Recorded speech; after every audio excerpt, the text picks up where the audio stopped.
아멘. 귀한 찬양 주님께서 기뻐 받으신 줄 믿습니다. 우리 좌우 앞뒤에 계신 분들과 이렇게 인사하겠습니다. 당신은 참된 그리스도인이십니다. 이번에는 좀 더 길게 해서 한 번 더 인사하겠습니다. 그냥 그리스도인이 아니라 참된 그리스도인이 됩시다.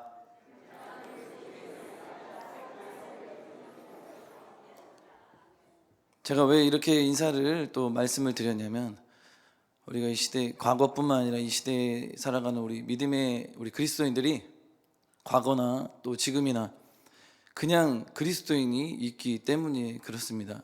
왜냐하면 예수님께서도 공생의 사역을 감당하실 때 기적을 많이 베푸시고 또 말씀으로 능력을 베푸실 때 따르는 무리들이 많았다고 했습니다. 그러나 주님이 기적을 베푸시지 않고 능력이 없으면, 그런 것도 나타나지 않으면 그냥 따라가지 않고 그냥 그렇게 떠나버리는 그런 무리들만 있었다는 것이죠. 그러니까 진정한 참된 제자, 참된 그리스도인은 많지가 않다라는 것입니다. 가정에서, 일터에서, 우리의 삶 속에서 이 참된 그리스도인으로서 삶을 살아가는 데에는 어려움이 참 많습니다. 또한 약간의 외로움도 있는 것이죠. 그래서 정말 바른 길, 또 참된 길로 가기로 결단했다면 하나님을 따르는 데 있어서는 결코 타협은 하지 않겠다라는 그런 모습들, 결단이 있을 때는 더더욱 그렇다는 것입니다. 그런데 그것은 당연한 것입니다.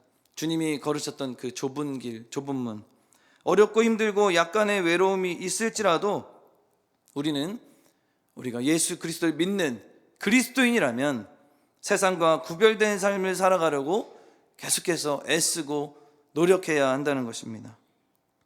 그리스도인의 삶은 세상 사람들과의 삶은 결코 달라야 한다는 것이죠. 왜 그렇습니까? 그것은 그리스도인에게는 바로 하나님의 형상이 나타나기 때문인 것입니다.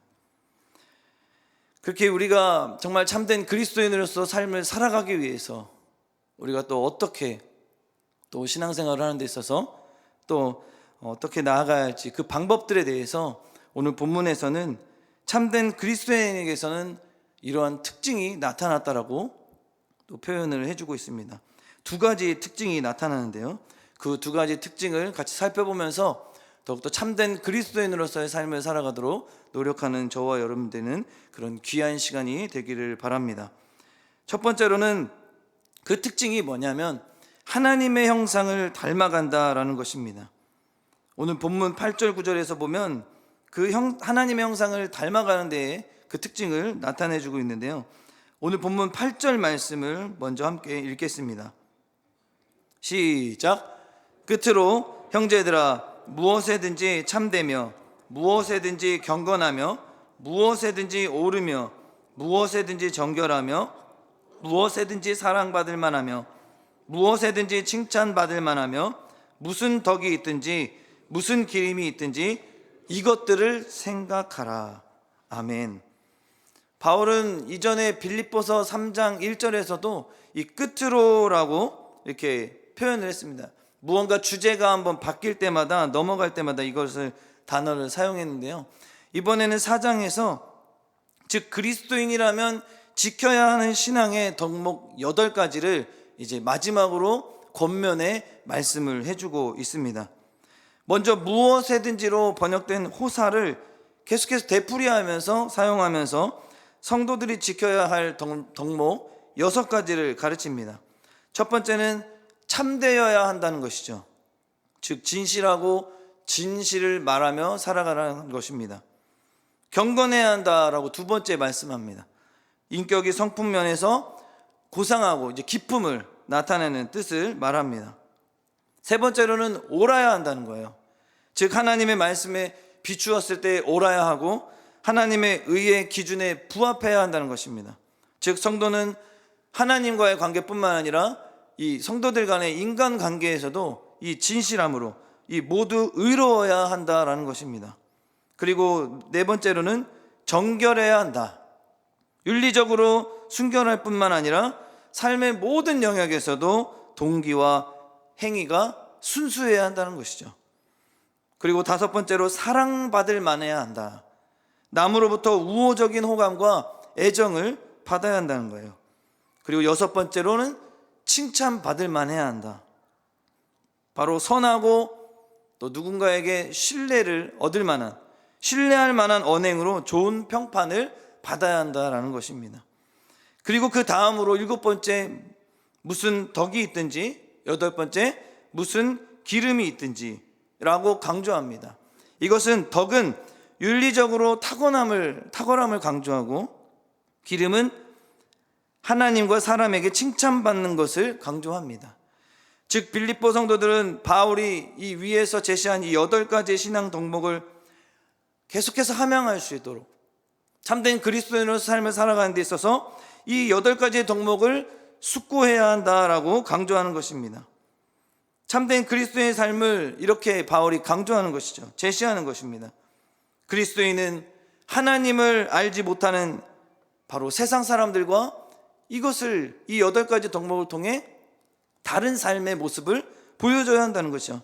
그래서 세상 사람들이 모르는 그런 삶 가운데서 우리를 통해 그 삶을 알아가게 된다는 것이죠. 그래서 세상 사람들과 구별된 삶을 우리는 살아가야 한다는 것입니다. 그들에게 그리스도의 향기를 비춰주고 그들이 모르는 그렇게 삶을 어리석고 또 헛된 삶을 살아갈 때에 우리는 그 땅 가운데 나아가서 빛과 소금으로 주님이 불러주셨기에 그렇게 빛과 소금의 역할을 하면서 그렇게 진실함으로 경건함으로 하나님 앞에 쓰임받는 우리 그리스도인이 되어야 한다는 것입니다. 그렇습니다. 그리스도인의 삶은 이렇듯 일체의 거짓과 위선을 배격한다는 거예요. 하나님은 진리의 하나님이시기에 바로 하나님의 형상을 우리에게 닮아가도록 그리스도인들에게 그 형상을 우리에게 부어주셨습니다. 그 형상은 무엇입니까? 바로 그리스도인은 그 진리를 먼저 지향해야 한다는 것이죠. 그리고 참된 그리스도인은 경건해야 한다는 것입니다. 세상 사람과 다르다는 것은 무엇입니까? 구별된 하나님의 사람이요 성령의 전이기 때문에 우리는 세속화되어서 무엇을 마음대로 먹자, 또 우리는 즐기자, 놀자 이렇게 살아서는 안 된다는 것입니다. 고넬료는 로마의 군대 장교로서 유대 나라에 파송되어 세도를 부리고, 그러니까 사회적 지위나 힘을 이용하여 세력을 휘두른다는 뜻이죠. 또 억압하고 또 먹고 마시고 즐길 수 있는 그런 삶을 살 수 있었습니다. 그러나 그는 어떻게 했습니까? 경건하여 온 집으로 하나님을 경외하며 백성을 많이 구제하고 또 하나님께 항상 기도하는 그 사람이기에 기도하다가 환상을 보고 바로 하나님의 사자를 통하여 기도와 구제가 하늘에 상달됐다라고 그는 인정을 받게 되었습니다. 그뿐 아니라 베드로를 초청해서 예배드리며 말씀 듣다가 어떻게 됐습니까?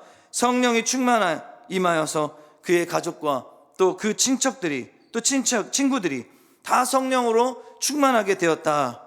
그래서 더 나아가서 유대 땅 제한되었던 복음의 역사가 이방 땅까지 그렇게 전파되는 놀라운 역사가 우리 베드로를 통해서 나타났다, 역사가 일어났다라고 분명히 성경에는 나와 있습니다. 그렇습니다. 이처럼 신령한 사람은 신령한 일을 쫓게 된다는 것이죠. 영적으로 주님이 말씀을 통해서 나에게 어떻게 말씀하시는지, 그 하나님의 뜻이 무엇인지 우리는 그리스도인들은 그렇게 주님 앞에 그렇게 나아가야 한다는 것입니다. 그리스도인의 삶은 바로 이렇게 하나님을 의식하는 삶으로 시작이 되어야 한다는 거예요. 그는 보이지 않으시는 하나님을 보는 것처럼 바로 행동했다라는 것입니다. 이처럼 정상적인 그리스도인은 언제나 하나님이 기뻐하시는 일들만 감당하기 위해 선택했다는 거예요. 그리고 그는 윤리적으로 순결하게 사람들에게도 존경받고 사랑을 받았습니다. 한편 바울은 또 이 8절에 이어서 9절에 빌립보 교인들에게 정상적인 그리스도인의 삶을 살기 위해 자신의 가르침에 유의하라라고 또 권면합니다. 경고하는 메시지를 9절에 말씀하는데요, 9절 말씀 함께 읽겠습니다. 너희는 내게 배우고 받고 듣고 본 바를 행하라.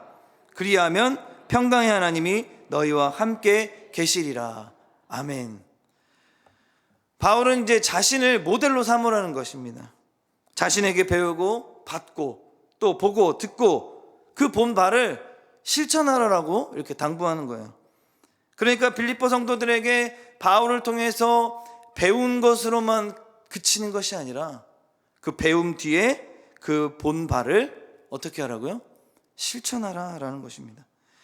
그뿐만 아니라 진리의 말씀을 경청하고 순종함으로 그 바울이 어떻게 복음을 위해 수고하고 애썼는지 그 헌신한 그 부분을 너희도 똑같이 그 헌신을 행함으로 나타내라 라고 말씀하십니다. 자신을 본보기로 삼아서 그동안 훈련받았던 것들을 그냥 거기에 그치는 것이 아니라 이제는 그 훈련받은 것들을 가지고 이제는 어떻게 하라고 합니까? 쉬지 말고 계속 행하라 라고 이렇게 말씀을 한 것이죠. 그렇습니다. 참된 그리스도인으로서 이제 미덕을 생각하고 또 그렇게 그 생각한 것으로 끝나는 것이 아니라 사도 바울은 이제 기독교인으로서의 행위와 실천에 대해서 강조하고 권면을 하는 것입니다. 다시 말해서 자기 말과 글로 가르치고 전한 교리와 이 교훈 모든 실천을 하라는 것이죠. 또한 자기의 신앙생활을 모습을 본 그대로 모본을 삼아서 그대로 행하라라고 이야기하는 것입니다.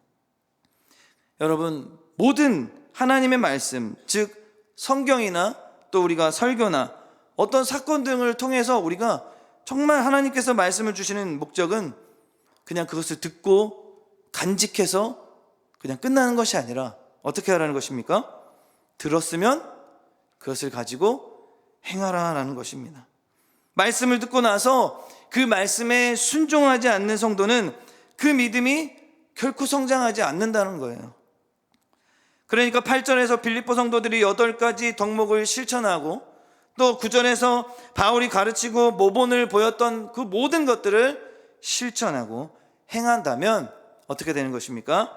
그들은 평강의 하나님을 경험하게 된다라고 우리 바울이 이야기하고 있는 것입니다. 사랑하는 성도 여러분, 이처럼 하나님께 칭찬받는 삶 결코 저절로 이루어지지 않는다는 것입니다.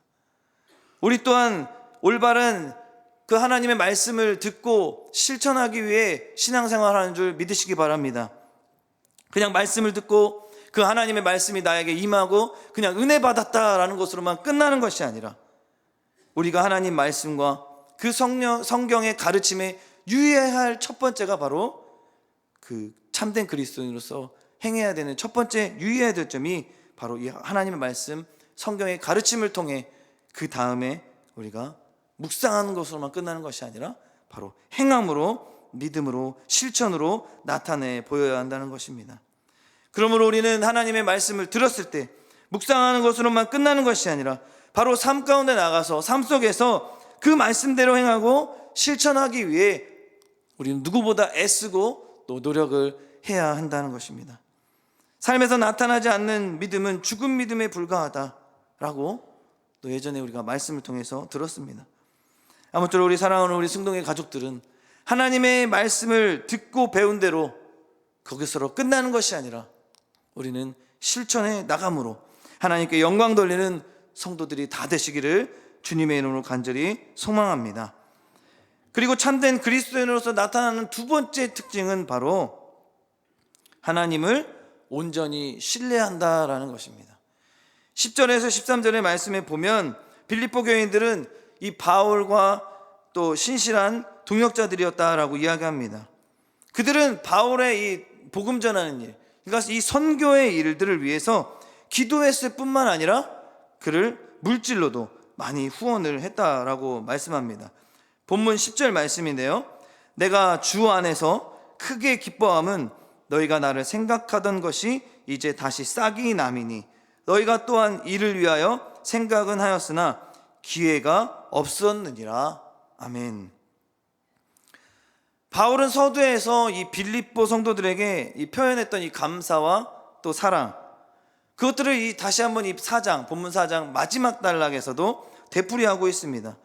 그러니까 이 빌립보 성도들은 이 사도 바울이 복음 전하는 일을 또 감당할 때 계속해서 열심으로 그 복음 전하는 일을 감당하기 위해서 계속해서 후원과 또 헌신의 이 일들을 감당했다는 거예요.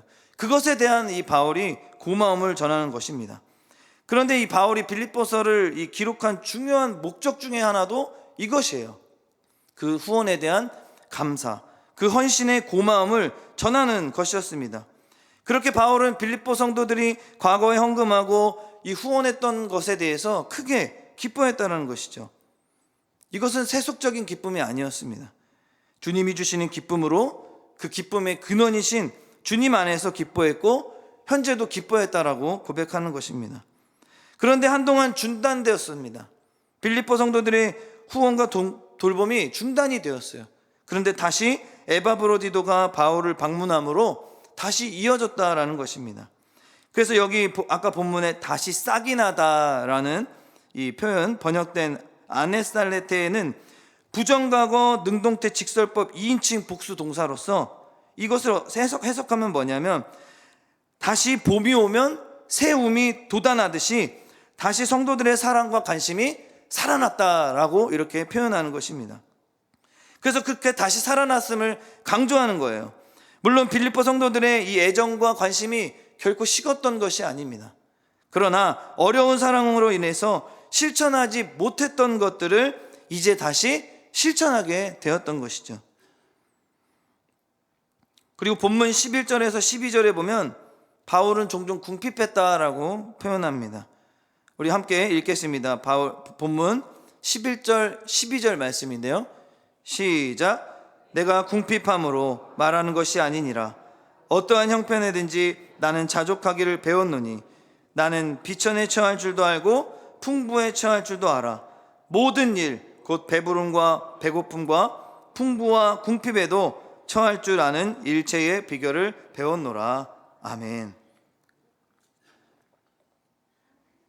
이 바울이 빌립보 성도들에게 아까 말씀드렸듯이 이게 후원 받았던 것들, 또 그 배려 받은 것들에 대해서 크게 이제 기뻐할 수 있었던 이유 중에 하나가 그가 하나님 안에서 어떻게 했기 때문입니까? 바로 자족했기 때문입니다. 그런데 이 자족이 풍부할 때도 자족했고 궁핍에 처했을 때도 자족했다라고 이렇게 표현합니다. 그는 그리스도의 낮아지심을 보고 비천에 처하는 비법을 배운 것도 물론이지만 부요의 근원이신 이 그리스도의 풍부하심을 보고 풍부에 처할 줄도 알게 되었다는 것입니다. 그런데 이 풍부가 정말 진정으로 이 사실적으로 뭐 정말 돈이 많고 뭐 그래서 누릴 수 있는 게 많아서 그런 풍부가 아니라는 거예요. 바로 그리스도의 은혜, 그리스도의 말씀만으로도 하나님이 나와 함께 하신다는 사실만으로도 풍부에 처할 줄 알게 되는 것이 하나님이 원하시는 그 풍부라는 것입니다. 여기 11절에서 배웠다로 번역된 에마소는 자족의 비법은 하나님 말씀에 순종하는 훈련을 통해 바울만 획득할 수 있는 것이 아니라 누구나 획득할 수 있다라는 것을 나타내 보여주고 있는 것입니다. 그런데 12절에 똑같은 배웠노라라는 단어가 있는데요. 그것은 메무에마이로 이제 번역된 신약 성경에는 오직 이곳에만 나오는 신비라는 단어입니다.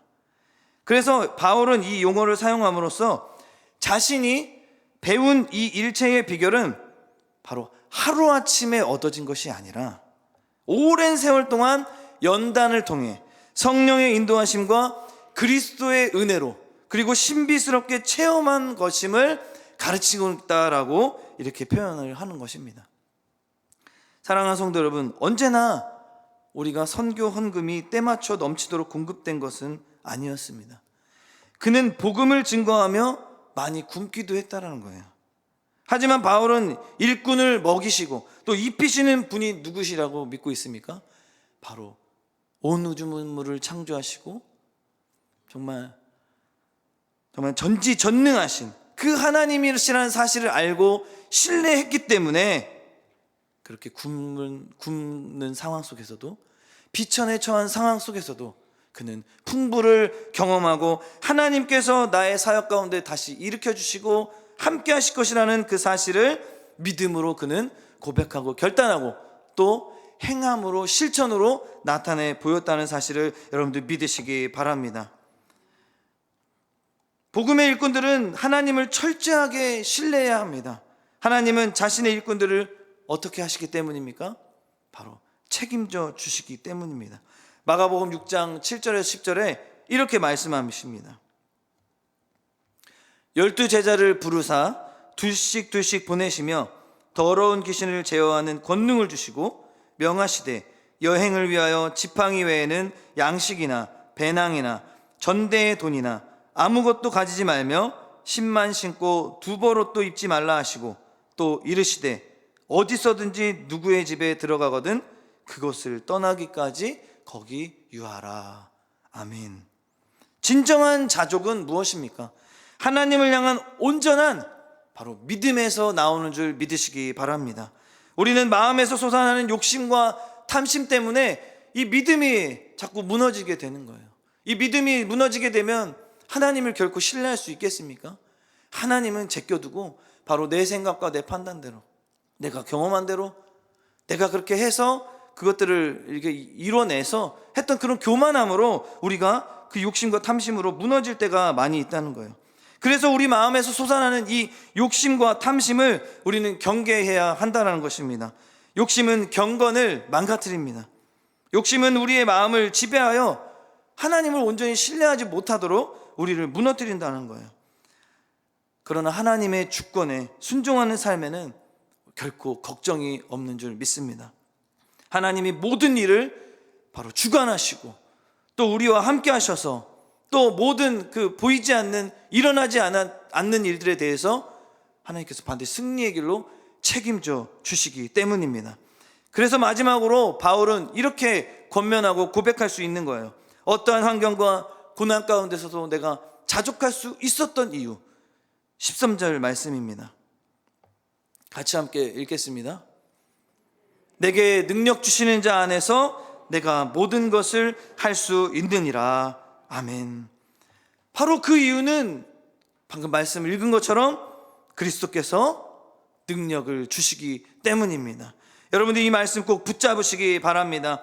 내게는 힘이 없고 나는 비천한 인생, 죄인이기에 내가 모든 걸 할 수 없다라고 고백은 할 수 있습니다. 그러나 하나님을 신뢰하고 하나님을 믿고 나에게 맡겨주신 그 사명 내가 감당하길 원합니다. 성령님 능력을 주시옵소서라고 기도하며 결단하고 나아갈 때 반드시 그리스도께서 참된 그리스도인인 우리에게 그 능력을 부어주셔서 그 사명, 맡겨진 사명 꼭 감당케 하실 줄 믿습니다. 아멘.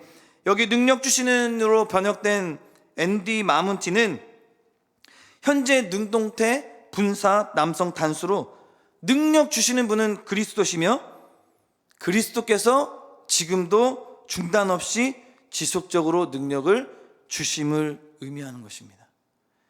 그러니까 바울이 말하는 이 모든 것을 할 수 있다는 의미가 무엇입니까? 초월적인 능력을 부여받아서 무엇이든 할 수 있다는 뜻이 아니라 오히려 어떤 한난과 역경 가운데서도 바로 그리스도를 통해 그리스도께서 주시는 능력으로 우리가 이 신앙생활 가운데서 이 어렵고 힘든 이 신앙생활 가운데서 이겨낼 수 있는 길을 열어주시고 힘을 부어주신다는 사실입니다. 우린 때로는 정말 마법과 같이 하나님 뚝딱 해가지고 다 이루어지기를 원하는 그런 기도 제목들이 많이 있습니다. 그런데요, 그렇게 되면은 필요할 때만 주님을 찾게 될 것 같습니다. 제가 생각해도 그렇게 찾지 않다가 뭔가 필요할 때 주님 뚝딱 해결해 주십시오. 그럼 그게 딱 해결되잖아요. 그러면 이제 또 주님 찾지 않게 되는 거죠. 그렇기 때문에 저는 제가 생각했을 때 그리스도께서 주시는 이 능력은 우리가 신앙생활을 할 때 어렵고 또 힘들고 또 환난을 경험하고 또 육신의 질병 가운데 그런 아픔을 겪을 때 그런 상황 속에서도 우리가 넘어지지 않도록 또 우리가 사단의 유혹에 빠지지 않도록 그래서 더욱더 주님을 믿고 신뢰하며 주님의 형상대로 삶을 살아가기 위해 기도하고 또 말씀 붙들고 분투한 삶을 살아가려고 노력할 때마다 하나님이 나와 함께 하신다. 능력 부어주신다. 주님께서 그 능력으로 승리를 경험케 하실 것이다 라는 그 믿음만으로도 우리가 이겨내고 그 신앙생활을 해나갈 수 있는 줄 믿습니다. 또한 할 수 있느니라로 번역된 이 이스퀴오라는 말은 바울은 과거에도 또 현재 미래에도 그리스도 옆에서, 앞에서, 위에서, 아래서, 아니요, 그리스도 안에서, 그리스도 안에서 어떤 고난과 역경이 닥쳐와도 기쁨과 감사함으로 헤쳐나갈 수 있다라는 뜻을 말씀하는 것입니다. 우리가 뭐 이렇게 만화나 이런 영화 같은 데 보면 이렇게 무슨 보호망 같은 거 쳐주잖아요. 그러면은 이 보호망 안에 들어가 있으면 막 공격해도 그 공격이 뭐 조금 세든 엄청 세든 로켓같이 큰 게 와도 그게 다 이겨내잖아요. 다 막아내잖아요. 그렇게 안전함으로 나아갈 수 있는 그런 그리스도 안에서 우리가 신앙생활할 때, 믿음으로 나아갈 때 어떤 역경이 몰아쳐도, 또 고난이 와도, 또 환난이 와도 우리는 그 안에, 그리스도 안에서 기쁨과 감사함으로 신앙생활 해나가는 저와 여러분 되기를 주님의 이름으로 간절히 소망합니다. 말씀을 맺겠습니다. 삶을 살아가다 보면 우리의 의지와 상관없이 열악한 환경에 처하기도 합니다. 또 하나님이 또 은혜를 베풀어 주셔서 풍족한 환경에 또 처하게 될 때도 있습니다. 궁핍할 때 불평하기 쉽죠.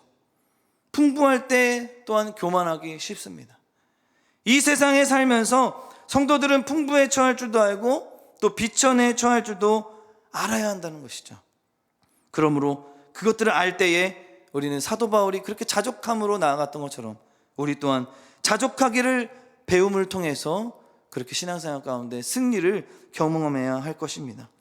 잠언 30장에도 보면 아굴의 기도가 이렇게 나와 있습니다.